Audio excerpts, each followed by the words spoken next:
Assalamualaikum warahmatullahi taala wabarakatuh. Yang berbahagia Dr. Muhammad Manawi bin Akib, saya Zulaimi bin Muhammad Nur akan menerangkan sedikit berkenaan penulisan dan pembukuan Al-Quran.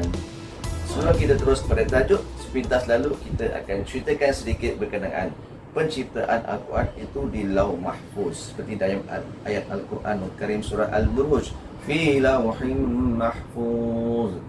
Al-Quran itu disimpan atau dijaga di Lauh Mahfuz, kita bayangkan di atas. Kemudian diturunkan ke langit dunia yang kita panggil Baitul Izzah. Dari situ dibawa turun sekaligus atau sekelepuk kepada langit dunia. Kemudian secara beransur-ansur Al-Quran itu diturunkan oleh malaikat Jibril kepada Rasulullah sallallahu alaihi wasallam beransur-ansur selama 23 tahun. Ayat yang pertama turun pada bulan Ramadan kepada Nabi Muhammad sallallahu alaihi wasallam, dan sekali sedikit sepanjang 23 tahun. Baik, kemudian pada zaman Rasulullah sallallahu alaihi wasallam, pada zaman beliau, pada awal-awal Islam, beliau tidak disuruh para sahabat menulisnya, tapi kebanyakan para sahabat sangat baik dalam menghafal Al-Quran itu sendiri. Dan pada satu masa, mungkin pada akhir-akhir kehidupan beliau, maka beliau mula menyuruh para sahabat untuk mula menulis. Dan para sahabat yang kata orang terutama sekali yang dipilih beliau untuk menulis ialah Zaid bin Sabit, Muawiyah, Ali bin Abi Talib, Abdullah bin Mas'ud, Uthman bin Affan. Dan pada ketika itu, ayat-ayat Quran ini ditulis kebanyakan di pelepah-pelepah kurma. Kertas belum lagi dicipta. Di pelepah-pelepah kurma, kulit-kulit binatang, keping-keping batu, dan mungkin kulit-kulit kayu. Mengapa Al-Quran itu ketika itu tidak dijadikan satu mushaf? Mungkin kita boleh fikirkannya itu wahyu masih turun ke bumi, wahyu masih diterima oleh Rasulullah sallallahu alaihi wasallam sedikit demi sedikit, maka itu dia belum tersusun, masih bercerai-berai dan masih dalam keadaan bercampur aduk. Maka selama sepanjang hayat Rasulullah sallallahu alaihi wasallam 23 tahun, Al-Quran pun telah selesai diturunkan. Maka datanglah pada satu zaman Sayyidina Abu Bakar, khalifah pertama Islam kita. Pada zaman Sayyidina Khalifah Abu Bakar, beliau menghadapi satu masalah, iaitu timbul nabi-nabi yang palsu, mereka-mereka yang ingkar membayar zakat dan fitrah, dan juga mereka-mereka yang menginginkan harta-harta dari bekas peperangan. Maka jadilah satu peperangan yang sangat hebat dan besar, iaitu kita gelarkan pertempuran peperangan Yamamah. Dan pada ketika itu terlalu banyak para hafiz Al-Quran gugur, mati syahid. Lebih kurang dalam 70 orang yang hafiz Al-Quran. Maka timbullah keraguan dan kerisauan oleh khalifah yang kedua, iaitu Sayyidina Umar Al-Khattab. Beliau atas kerisauan gugurnya para hafiz Quran gugur mati syahid dalam peperangan Yamamah. Sayyidina Umar mencadangkan kepada Khalifah Abu Bakar supaya Al-Quran itu dikumpulkan, disusun menjadi satu mushaf untuk memastikan pemeliharaannya. Mana pada awalnya Sayyidina Abu Bakar sangat risau dan tidak mahu merestui rancangan itu, kerana beliau pada ketika itu sangat risau kerana Rasulullah sallallahu alaihi wasallam tidak buat perkara itu. Kerana terlalu rapatnya Sayyidina Abu Bakar kepada Rasulullah, beliau tidak berani. Tapi pada akhir-akhirnya, atas pujuk rayu Sayyidina Umar, maka Sayyidina Abu Bakar pun terima pandangan atau cadangan itu untuk mengumpulkan Al-Quran menjadi satu mushaf. Maka beliau pun memanggil sahabat yang tidak lain juga pada zaman Rasulullah, itu Zaid bin Thabit, untuk mengetuai dalam pengumpulan dan menjadikan satu mushaf Al-Quran. Boleh kita fikirkan kenapa Zaid bin Thabit dipilih? Zaid bin Thabit ini beliau dipilih kerana beliau seorang hafiz Quran dan juga merupakan seorang penulis wahyu yang terkenal pada zaman Rasulullah sallallahu alaihi wasallam. Beliau sendiri pernah menghadiri majlis tadarus Al-Quran antara Nabi dengan malaikat Jibril alaihi salam. Beliau juga seorang yang matang, sangat warak dan patuh kepada agama. Beliau juga mempunyai budi pekerti yang mulia dan terkenal dengan sifat amanahnya. Maka Zaid bin Sabit pun membentuk satu komiti penyusunan dan pembukuan Al-Quran itu dengan para sahabat yang lain. Cara-cara pengumpulannya sangat teliti. Sumber dalam simpanan Rasulullah SAW diambil, kepinggan itu diambil, helai kulit haiwan itu diambil dan ditulis padanya ayat-ayat Al-Quran itu. Kemudian diperiksa satu persatu. Kemudian didatangi orang-orang yang menghafal Quran dan dikumpulkan. Beliau memanggil mereka untuk sama-sama meneliti dan membaca sama adakah betul atau tidak. Dan sumber-sumber ini berdasarkan hafalan para sahabat yang ditulis di hadapan Rasulullah SAW.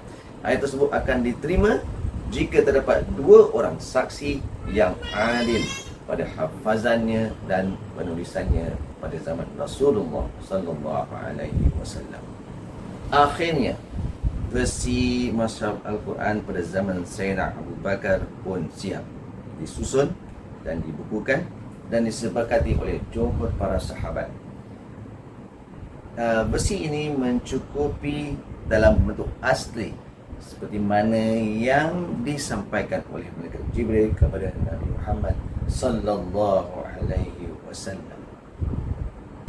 Setelah wafatnya Sayyidina Abu Bakar, maka Mushaf Al-Quran itu pula disimpan oleh Sayyidina Umar Al-Khattab.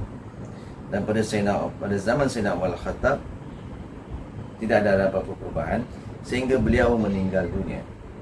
Dan setelah beliau meninggal dunia, Mushaf Al-Quran itu pula disimpan oleh putrinya, iaitu juga isteri pada Rasulullah SAW, iaitu Sayyidatina Hafsah binti Umar.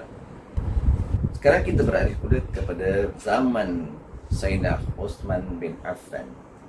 Pada zaman Sayyidina Uthman bin Affan ketika itu, empire Islam telah berkembang jauh ke seluruh Jaziratul Arab, kepada utara Afrika, ke seluruh negeri Syam dan juga sampai ke pembatasan negeri-negeri Eropah, ke Basra dan lain-lain lagi. Maka pertama sekali menjadi masalah ialah semua yang membaca Quran itu mengikut dialek mereka atau pelat negeri mereka. Ini menimbulkan pertikaian di antara mereka. Maka datang pada satu ketika hingga dikuatiri jika ini terus berlaku, tidak akan ada versi Al-Quran yang diterima secara universal atau secara sejagat. Sehingga pada satu masa lebih kurang pada tahun 25 Hijrah, satu perbalahan yang hebat telah berlaku di kalangan muslimin mengenai perbezaan kaedah bacaan dan seterusnya perselisihan dari segi riwayat pembacaan Al-Quran itu sendiri. Maka seorang sahabat yang bernama Huzaifah bin Yaman bertemu pada Khalifah Sayyidina Uthman, suruh beliau mencari satu jalan untuk menyatukan kaum muslimin dengan cara menyelaraskan mushaf Al-Quran itu.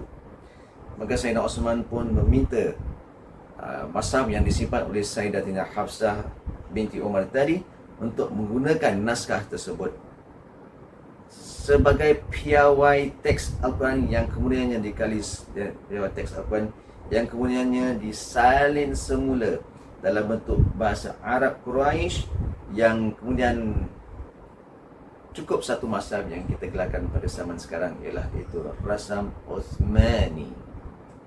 Khalifah Uthman membentuk satu jawatan kuasa penulisan Al-Quran yang diketuai juga oleh Zaid bin Thabit dan dibantu oleh Abdullah bin Zubair, Sa'id bin Al-As, Abdullah bin Mas'ud dan Abdul Rahman bin Harith bin Hisham.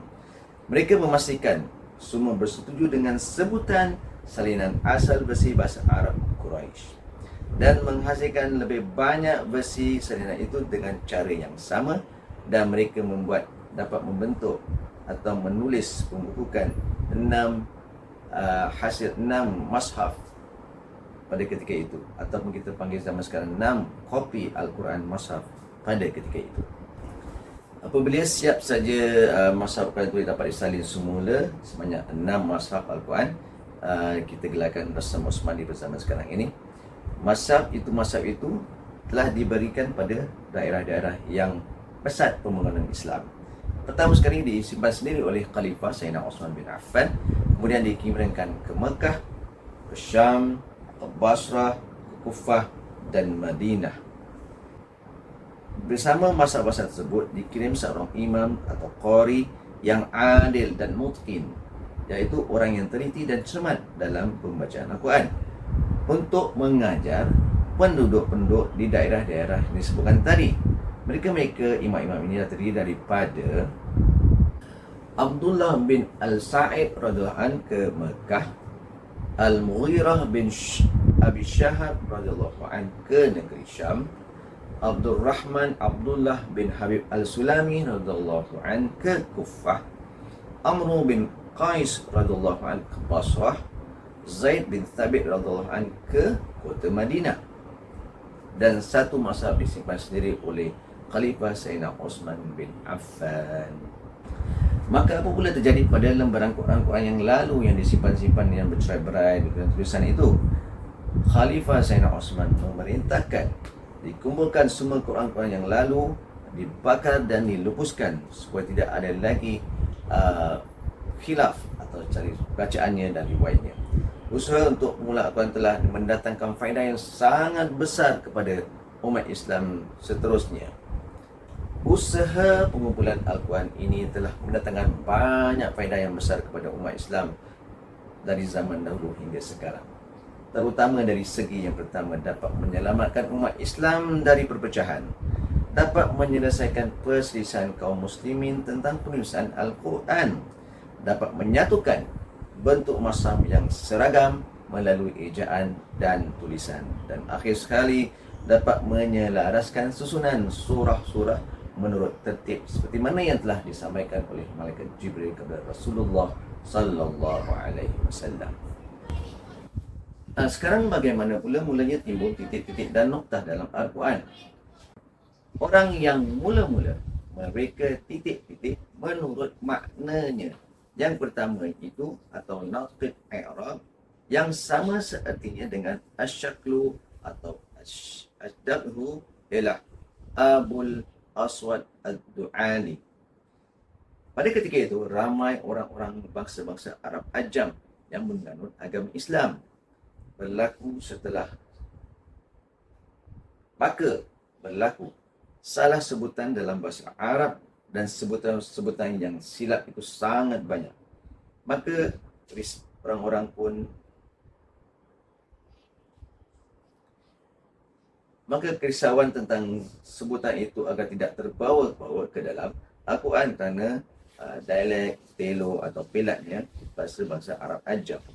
Maka pada ketika itu Amirul Mukminin iaitu Abdul Malik bin Marwan memerintahkan tugas itu ke atas Nasr bin Asim dan Yahya bin Ya'mur, dua orang pakar dalam bahasa Arab dan kesustraannya termasuk ilmu qiraat, untuk memperbaiki titik-titik noktah dan lain-lain baris dalam Al-Quran.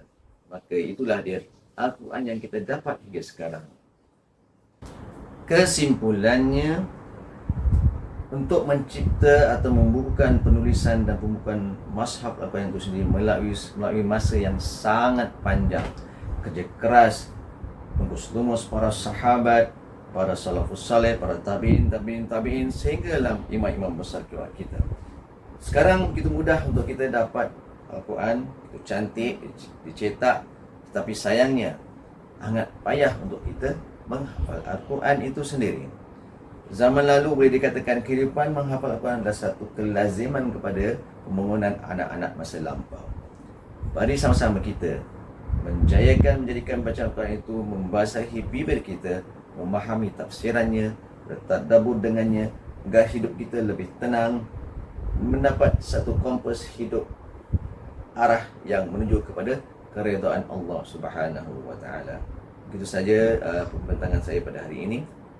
Terima kasih banyak-banyak. Segala yang baik itu datang daripada Allah Subhanahu wa taala, dan segala yang kurang, salah dan silap daripada saya sendiri. Dari sini saya mengucapkan terima kasih dan assalamualaikum warahmatullahi wabarakatuh.